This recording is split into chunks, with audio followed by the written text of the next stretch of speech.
Le paradis chant 26e chant. Tandis que je craignais d'avoir perdu la vue, l'éclat éblouissant qui me l'avait éteinte laissa mon terre en soufflant, et semblant m'appeler me dit, en attendant de recouvrir la vue, que tu viens de ternir pour trop vouloir me voir. Tu peux dédommager cette perte en parlant. Commence donc et dis vers quelle fin aspire ton âme, et cependant redis-toi que la vue n'est pas morte pour toi, mais à peine engourdie. La dame qui conduit dans ces saintes contrées dépasse, dans son regard, à la même vertu qu'autrefois possédait la main d'Ananias. Je dis qu'à son plaisir que ce soit tôt ou tard puisse guérir ses yeux, porte qu'elle emprunta jadis pour tous ces feux dont je brûle toujours. Le bien qui rend heureux ce palais est pour moi l'alpha et l'oméga de toute l'écriture que m'enseigne l'amour plus ou moins ardemment. Et cette même voix qui m'avait enlevé la crainte de rester soudainement aveugle, de nouveau me poussait à prendre la parole en disant: il te faut certes passer cela par un tamis plus fin. Il te faut maintenant dire qui, vers ce but, a dirigé ton arc.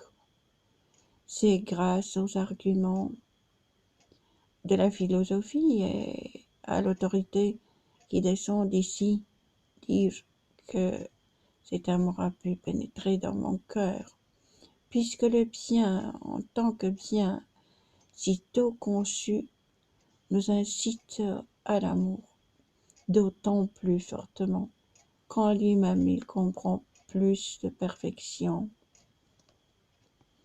C'est à l'essence donc qui dépasse les autres éléments que le bien qui se trouve hors d'elle n'est qu'ensemble reflet de sa propre clarté, qu'il faut grâce à l'amour plus qu'à toute autre essence que s'adresse l'esprit de tous ceux qui discernent l'abstruse vérité de ce raisonnement. C'est lui qui m'a montré le premier des amours de toute la substance existante à jamais, propose à mon esprit la même vérité.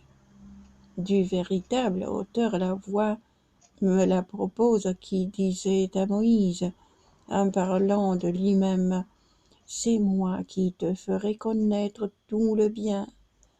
Tu me l'as dite aussi dans l'illustre crier, dont l'exorde proclame au mot de la base les arcanes d'ici, mieux que nul autre héros. J'entendis ce qu'il disait.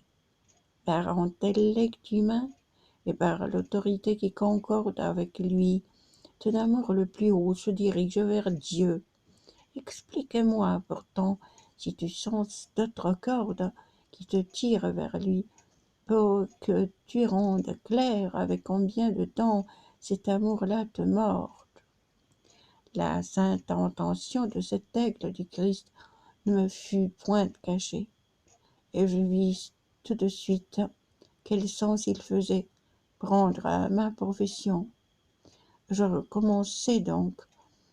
En effet, les morsures qui peuvent ramener le cœur de l'homme à Dieu ont toutes concouru dans cette charité. L'existence du monde, avec mon existence, et la mort qui souffrit pour que je puisse vivre, et tout ce qu'avec moi les fidèles espèrent, et le savoir certain dont je viens de parler, m'ont tiré de la mer de l'amour dévoyé, et m'ont mis sur le bord de l'amour le plus droit. Les feuilles dont remplit son jardin de tentières, l'éternel jardinier, me sont d'autant plus chères que sur chacune il met le sceau de sa vertu.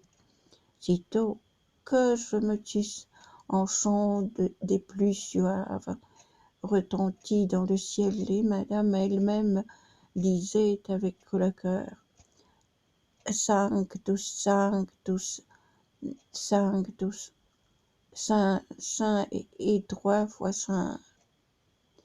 Comme quand nous réveille une forte lumière, grâce à l'esprit si vif qui court à la rencontre de la clarté passant d'une membrane à l'autre, le réveillé répugne à ce qu'il voit d'abord, tant le rappel soudain le laisse inadapté s'il n'est pas assisté par son estimative.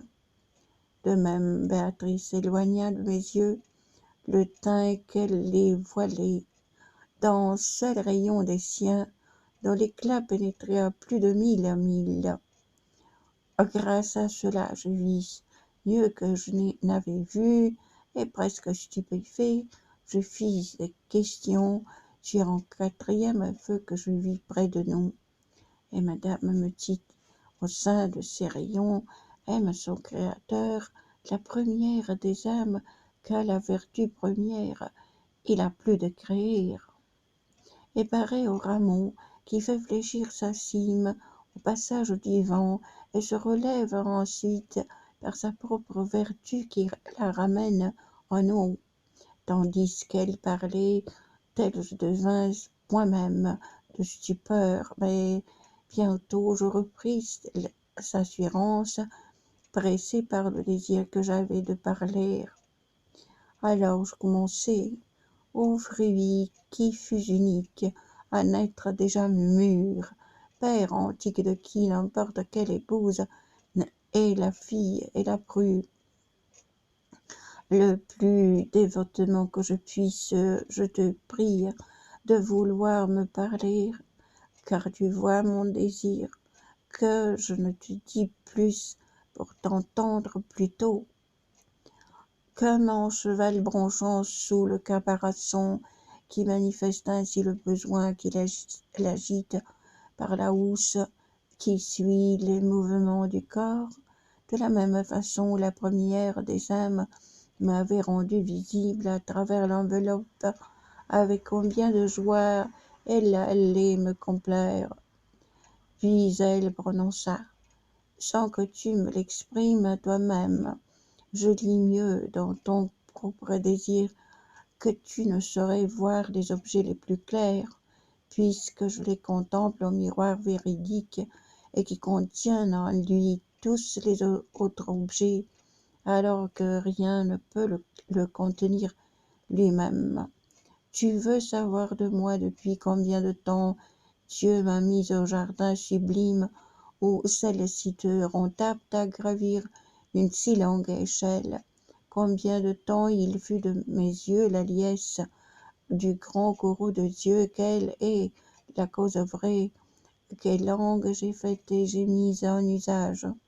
Or, mon fils, ce n'est pas le bruit de l'arbre en soi qui fournit la raison d'un aussi long exil, mais le fait seulement d'outrepasser les bornes. Et là-bas, d'âme a fait venir Virgile, 4302 tours de soleil m'avaient vu désirer cette réunion. Je l'avais déjà vu passer par tous les signes qui marquent son chemin 930 fois, pendant que j'habitais moi-même sur la terre.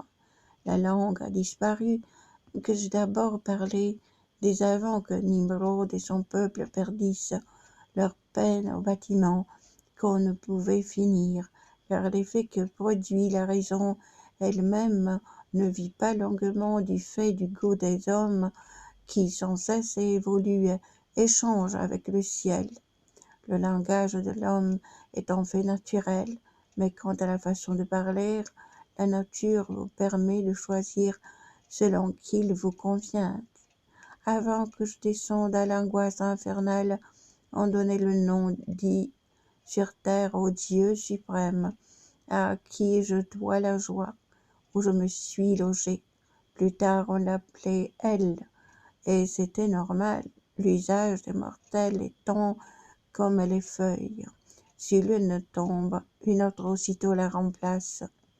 Sur le mont le plus haut qui domine les ondes, je vécus innocente, puis je vécus coupable de primes jusqu'à l'heure héritant de la sexte, après que le soleil a changé de cadran.